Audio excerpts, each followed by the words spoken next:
Oh my gosh. You know what? I bet everybody out there can think of a place in their life, a family, a community gathering, a school, where if you felt connected, respected, honored, seen, valued by everybody else in the room, by golly, your listening skills are going up.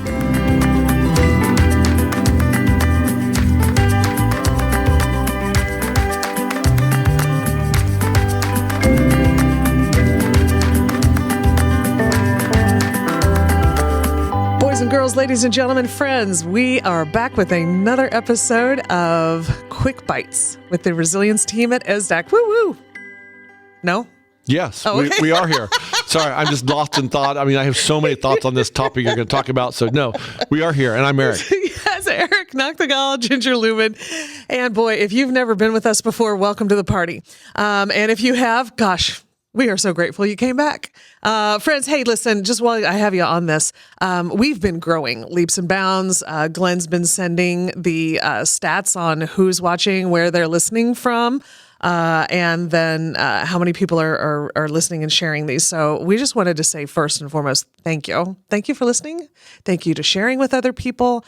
We really, really believe in this mission. I look at it as a mission work. And we're growing because it's all of you. It's not because I've been putting it out on social media, because I've been terrible about doing that. But Glenn, our producer, is taking care of us, and we love him, and we love you guys. So thank you. Shout out to Glenn. Yay. But today's topic, Eric, you're going to walk us into this, right? We hear it all the time when we go into schools, talk with folks, and they're like, hey, yo, they don't say that. They say, Ginger, kids don't seem to hear me when I'm talking to them. I keep talking to them. I say a thing, and they just, like I don't even exist. Help. What do I do? Okay. My first thing, and I have a whole slew of what I call neuro-informed, call them trauma-informed if you want. I like the term neuro-informed because behavior comes from the brain. So I'm going with the neuro-informed, brain-informed work. But to me, it all comes down to what, again, in the school system, many school systems, they might call tier one. I call them, foundational neuro-informed. We're working with other humans. We're working with other brains. And it takes all of these foundational things going on to get kids to listen authentically because they care. Mm. And the first thing, if you know Mr. Eric at all and have crossed his path, whether you think that's a good thing or not, I hope it was a good thing. It's the R word to start off with, relationships and connection. I mean, kids will listen. It might even look reluctantly at times, but they will listen if there is an established connection and relationship with the instructor, with the adult in the room. They will. You and I know that's true because at the secondary level, just think about the teacher that taught a subject that most people roll their eyes at, but because you had a teacher that was really into that, and they built that relationship with you, that you're like, I'm going into that as a profession, right? Or I'm going to have that as a hobby. Or I didn't go into his profession, but I will tell you, and it's been a while, so I don't know where he's at these days. But Mr. Block, he taught biology. Mr. Eric did not care one bit about biology, but by golly, he showed an interest in me. We connected, and I listened to every word he said in that class. Yeah, because I liked him. It was a relationship. I listened, not because I like biology, but again, I digress. Relationships and connection, huge. Now, you might be out there asking, okay, well, how do I really dig into those relationships and connection? Because there are some kind of sub-tier one categories, stress strategies that you can use too that help you build that relationship, build that connection. Can I just say circles? Did you say sub-tier one? Hold tight. I'm stuck on that one. Sub-tier one. Tier one's for everybody. What's sub-tier one? But there are little nuances and things you can do, strategies you could do to get to the relationship of having a good relationship and connection. Gotcha. Okay, so it's like, back to circles. How to build relationship and connection, kind of right under that, strategy under the strategy. I need that. Circles. Oh my gosh. You know what?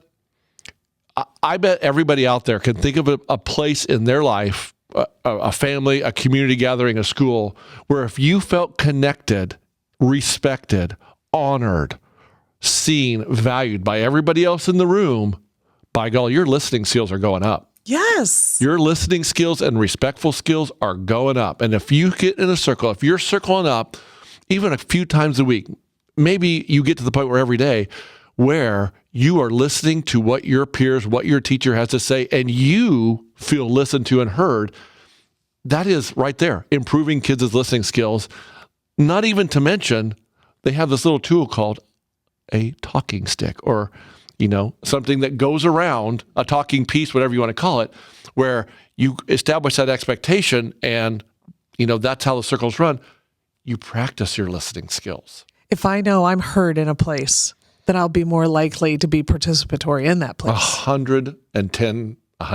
Yes. And if I'm participatory, I'm probably also going to be respectful. Absolutely. Okay. So yeah, that's just, there's some right there. But when you talk about things like, let's talk about respect agreements. Mm-hmm. Again, if you are establishing what it looks like and sounds like, including probably listening and hearing each other from student to student, from teacher to student, from student to teacher, and you're doing that and establishing those expectations as a class and revisiting it and making a living document every day and reviewing those, you're going to get better listening skills. You're going to get kids listening to your lessons. You're going to get kids listening to you when you're having that heart-to-heart, one-on-one with them about life, about behavior, about whatever it is. You're going to get better listening. Focused attention practices. We got to get kids in. If we want kids to listen, we got to get them in their upstairs brain. I think one of the goals of education is to get kids in their cortex longer periods of time. And the cortex is where they are making logical connections. They're making better decisions. They're choosing between right and wrong. Right? Okay, good. Yeah, all that. If we can get them in their cortex, they're going to be more ready to listen in a ready to learn state, in a ready to listen, a ready to be attentive state. So, I mean, it's all those things. And by golly, folks, I beg of all educators out there, create that positive culture in your classroom. Make sure you don't get into a habit of only redirecting and correcting behavior all the time and not providing positive for kids. Let them know. When they do something good, let them know. Notice the things they're doing. I know, don't tell me. We all have kids in our classrooms that really are challenging sometimes, and we can get in the habit of just correcting, and then all of a sudden that kid's not hearing any positives. Now, if that's happening, what are the chances that kid's really going to want to listen to you? I think about if my boss just came up to me every day and was correcting me, I'd be like, oh, we done, right? Yeah. And so yet we do that to kids because why? Because we can. Find the positives. I promise it'll turn around. And Eric, that's not rocket science, but I will tell you that this year I got called into a classroom by a teacher who was like, please help me with this person. And so I went in and observed for a little bit, and not once did she say anything, or the para say anything positive to this girl. And there were lots of negatives and corrections and redirections. And so I started the conversation about that. And she said, I know that. We all know this. We just don't practice it when that kid has already gotten under our skin. Yeah. Totally. But, and then again, there's so many other things, foundational things. You got to have if we want kids to listen and be ready to listen, they have to feel safe enough to listen. And so that's some of the things like, is your schedule, is it predictable? Is there a routine? Do they know what's going to happen next? Are you doing the foundational things to calm their nervous system and get them in their upstairs brain? I mean, there's those things too that are super important too. I need white space for me to be calm. Oh my God. I can't have too much busy, go, next. Now we're going here. And we do that in classroom. I do that in classrooms and workshops. Next, because I'm so scared to get everything through. And I know that for me, I need a little quiet moment too. And be like, oh yeah, I can breathe here. And that comes in the form of focused attention practices, whether that's movement, mindfulness, breathing, all sorts of things can totally get that white space. And when you say that, I thought you were going to, that's true. And I'm going to say to all those setting up elementary classrooms, It's in middle and high school too. Don't kid. It maybe is. Middle high. It Okay. is. It I'm is. more elementary, but leave some space on the walls. Don't cover every inch of, I know it looks pretty from just walking in on Meet Your Teacher night or whatever, maybe. But I was in a room with a wonderful, hardworking, wonderful first year teacher who's just rocking it. And my first thing I said, oh my gosh, I love your room. You have educational things that you refer to, but there are so much empty space on your walls. and it is perfect for sensory input. It is perfect. So it's those foundational, it's focus, attention practice, it's circles, it's relationship, it's positive to negative ratio. You start doing those tier one and what Mr. Eric calls sub tier one, little strategies under the strategy, right. You're going to get better listening because kids will feel seen, valued, and heard. And one of those things can make a difference, but all of those things can make the difference in the world for that kid and for your relationship and for your peace of mind in your classroom. And learning and academics are going to then happen better too. Friends, if you heard Eric say something like focused attention practice and you're like, what are you talking about? First of all, we've probably done an episode on it. Right. So FOAP, that's in there somewhere. But if not, you can reach out to us and Eric would be super happy to answer those emails for you. Actually, I might not retire if I get enough calls because I love talking about focused attention practice. Shout out to Dr. Lori Desautel, by the way. Shout out to her, all the people that work on that. But yeah, you know what? If you want to pull me out of retirement, ask me about focused attention practices. For sure. Anyway, so if there's ever something on there that you're like, I'm not sure what he's saying, one, none of this is rocket science, right? You can do some Google searches. But two, we are super happy to not only help you figure out what it is, but to walk you through what does it look like for you, for your kids, for your school, for your environment, because everybody's is a little bit different. And just if somebody describes it, doesn't mean that it works for you. And so let's brainstorm that. Yeah.